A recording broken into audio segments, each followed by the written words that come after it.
Clip number 787۔ اس clip میں آپ قرآن پاک کی سورہ مریم کی آیت نمبر 55 سے 57 تک کی تلاوت، ترجمہ اور تفسیر قرآن صراط الجنان سماعت فرمائیں گے۔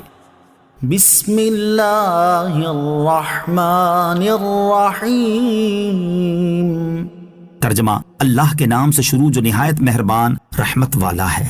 وَكَانَ يَأْمُرُ أَهْلَهُ بِالصَّلَاةِ وَالزَّكَاةِ وَكَانَ عِندَ رَبِّهِ مَرْضِيًّا۔ ترجمہ، اور وہ اپنے گھر والوں کو نماز اور زکوٰۃ کا حکم دیتا تھا اور وہ اپنے رب کے ہاں بڑا پسندیدہ بندہ تھا۔ وَكَانَ يَأْمُرُ أَهْلَهُ بِالصَّلَاةِ وَالزَّكَاةِ، اور وہ اپنے گھر والوں کو نماز اور زکوٰۃ کا حکم دیتا تھا۔ ارشاد فرمائے کہ حضرت اسماعیل علیہ السلام اپنے گھر والوں اور اپنی قوم جرہم کو، جن کی طرف آپ علیہ السلام مبعوث تھے، نماز قائم کرنے اور زکوٰۃ ادا کرنے کا حکم دیتے تھے، اور آپ علیہ السلام اپنی طاعت و اعمال، صبر و استقلال اور احوال و خصال کی وجہ سے اللہ تعالیٰ کی بارگاہ کے بڑے پسندیدہ بندے تھے۔ اہل خانہ کو نماز کی تلقین کرنے میں نبی اکرم علیہ السلام کی سیرت۔ سید المرسلین صلی اللہ علیہ وسلم مختلف مواقع پر اپنے اہل خانہ کو نماز وغیرہ کی تلقین فرمایا کرتے تھے۔ چنانچہ حضرت عبداللہ بن سلام رضی اللہ تعالیٰ عنہ فرماتے ہیں، جب حضور اقدس علیہ السلام کے اہل خانہ پر کوئی تنگی آتی تو آپ انہیں نماز پڑھنے کا حکم ارشاد فرماتے۔ حضرت ثابت رضی اللہ تعالیٰ عنہ فرماتے ہیں کہ جب حضور پرنور علیہ السلام کے اہل خانہ کو کوئی حاجت پہنچتی تو آپ اپنے اہل خانہ کو ندا فرماتے، اے اہل خانہ نماز پڑھو، نماز پڑھو۔ حضرت ابو سعید خدری رضی اللہ تعالیٰ عنہ فرماتے ہیں، نبی کریم علیہ السلام 8 ماہ تک حضرت علی کرم اللہ تعالی وجہ الکریم کے دروازے پر صبح کی نماز کے وقت تشریف لاتے رہے اور فرماتے، الصلاۃ رحمکم اللہ، انما یرید اللہ لیذھب عنکم الرجس اہل البیت ویطہرکم تطہیرا۔ نماز پڑھو اور اللہ تعالیٰ تم پر رحم فرمائے۔ اللہ تو یہی چاہتا ہے کہ تم سے ہر ناپاکی دور فرما دے اور تمہیں پاک کر کے خوب صاف ستھرا کر دے۔ اہل خانہ کو نماز کا حکم دینے کی ترغیب۔ معلوم ہوا کہ اپنے گھر والوں کو نماز کا حکم دینا اللہ تعالیٰ کے انبیاء کرام علیہ السلام کی سنت ہے، لہٰذا ہمیں بھی چاہیے کہ ہم اپنے گھر والوں کو نماز قائم کرنے کا حکم دیں اور اس کے علاوہ ان تمام کاموں کا بھی حکم دیں جو جہنم سے نجات ملنے کا سبب ہیں۔ اللہ تعالیٰ ارشاد فرماتا ہے، یا ایھا الذین آمنوا قوا انفسکم واہلیکم نارا وقودها الناس والحجارة عليها ملائكة غلاظ شداد لا يعصون الله ما أمرهم ويفعلون ما يؤمرون۔ ترجمہ، اے ایمان والو، اپنی جانوں اور اپنے گھر والوں کو اس آگ سے بچاؤ جس کا ایندھن آدمی اور پتھر ہیں۔ اس پر سختی کرنے والے طاقتور فرشتے مقرر ہیں جو اللہ کے حکم کی نافرمانی نہیں کرتے اور وہی کرتے ہیں جو انہیں حکم دیا جاتا ہے۔ نماز فجر کے لیے جگانے کی فضیلت۔ نماز فجر کے لیے جگانا حضور پرنور علیہ السلام کی سنت ہے۔ چنانچہ حضرت ابو بکر رضی اللہ تعالی عنہ فرماتے ہیں، میں سرکار دو عالم علیہ السلام کے ساتھ نماز فجر کے لیے نکلا تو آپ جس سوتے ہوئے شخص کے پاس سے گزرتے اسے نماز کے لیے آواز دیتے یا اپنے پاؤں مبارک سے ہلا دیتے۔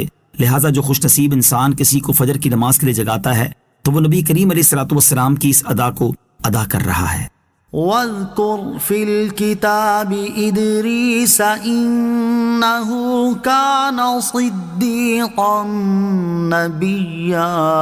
ترجمہ، اور کتاب میں ادریس کو یاد کرو، بے شک وہ بہت ہی سچا نبی تھا۔ وَاذْكُرْ فِي الْكِتَابِ إِدْرِيسَ، اور کتاب میں ادریس کو یاد کرو۔ ارشاد فرمایا کہ اے حبیب صلی اللہ علیہ وسلم، آپ ہماری اس کتاب میں حضرت ادریس علیہ السلام کا ذکر فرمائیں، بے شک وہ بہت ہی سچے نبی تھے۔ حضرت ادریس علیہ السلام کا مختصر تعارف۔ آپ علیہ السلام کا نام اخنوخ ہے اور آپ علیہ السلام حضرت نوح علیہ السلام کے والد کے دادا ہیں۔ حضرت آدم علیہ السلام کے بعد آپ ہی پہلے رسول ہیں۔ آپ علیہ السلام کے والد حضرت شیش بن آدم علیہ السلام ہیں۔ سب سے پہلے جس شخص نے قلم سے لکھا وہ آپ ہی ہیں۔ کپڑوں کو سینے اور سلے ہوئے کپڑے پہننے کی ابتدا بھی آپ ہی سے ہوئی۔ آپ سے پہلے لوگ کھالے پہنتے تھے۔ سب سے پہلے ہتھیار بنانے والے، ترازو اور پیمانے قائم کرنے والے اور علم نجوم اور علم حساب میں نظر فرمانے والے بھی آپ ہی ہیں، اور یہ سب کام آپ ہی سے شروع ہوئے۔ اللہ تعالیٰ نے آپ پر 30 صحیفے نازل کیے اور اللہ تعالیٰ کی طرف سے نازل ہونے والے صحیفوں کا کثرت سے درس دینے کی وجہ سے آپ کا نام ادریس ہوا۔ درس قرآن اور درس علم دین کے فضائل۔ حضرت ادریس علیہ الصلوۃ والسلام اللہ تعالیٰ کی طرف سے نازل ہونے والے صحیفوں کا کثرت سے درس دیا کرتے تھے۔ اس سے معلوم ہوا کہ اللہ تعالیٰ کی کتاب کا درس دینا انبیاء کرام علیہ الصلوۃ والسلام کی سنت ہے۔ اس مناسبت سے یہاں قرآن مجید کا درس دینے کی فضیلت اور علم دین کا درس دینے کے 2 فضائل سماعت کیجیے۔ مسلم شریف کی حدیث ہے، حضرت ابو ہریرہ رضی اللہ تعالیٰ عنہ سے روایت ہے، نبی کریم علیہ الصلوۃ والسلام نے ارشاد فرمایا، جو لوگ اللہ تعالیٰ کے گھروں میں سے کسی گھر میں جمع ہوتے ہیں اور وہ قرآن مجید کی تلاوت کرتے اور ایک دوسرے کو اس کا درس دیتے ہیں تو ان پر سکون نازل ہوتا ہے، رحمت انہیں ڈھانپ لیتی ہے اور اللہ تعالیٰ ان کا ذکر فرشتوں میں فرماتا ہے۔ نمبر 2، حضور پرنور علیہ الصلوۃ والسلام نے ارشاد فرمایا، وہ عالم جو صرف فرض نماز پڑھ کر بیٹھ جاتا پھر لوگوں کو علم دین سکھاتا ہے، اس کی بزرگی اس عابد پر جو دن کو روزہ رکھتا اور رات کو قیام کرتا ہے ایسی ہے جیسے میری فضیلت تمہارے ادنا پر۔ نمبر 3، حضرت عبداللہ ابن عباس رضی اللہ تعالیٰ عنہ فرماتے ہیں، رات میں ایک گھڑی علم کا پڑھنا پڑھانا پوری رات عبادت کرتے ہوئے بیدار رہنے سے افضل ہے۔ وَرَفَعْنَاهُ مَكَانًا عَلِيًّا، ترجمہ، اور ہم نے اسے ایک بلند مکان پر اٹھا لیا۔ وَرَفَعْنَاهُ مَكَانًا عَلِيًّا، اور ہم نے اسے ایک بلند مکان پر اٹھا لیا۔ حضرت ادریس علیہ الصلوۃ والسلام کو بلند مکان پر اٹھا لینے کے بارے میں قول یہ ہے کہ اس سے آپ علیہ الصلوۃ والسلام کے مرتبے کی بلندی مراد ہے، اور ایک قول یہ ہے کہ آپ علیہ الصلوۃ والسلام کو آسمان پر اٹھا لیا گیا ہے، اور زیادہ صحیح یہی قول ہے کہ آپ علیہ الصلوۃ والسلام کو آسمان پر اٹھا لیا گیا ہے۔ صلو علی الحبیب صلی اللہ تعالی علی محمد صلی اللہ تعالی وسلم۔ مجھے اپنی اور ساری دنیا کی لوگوں کی اصلاح کی کوشش کرنی ہے انشاءاللہ عز و جل۔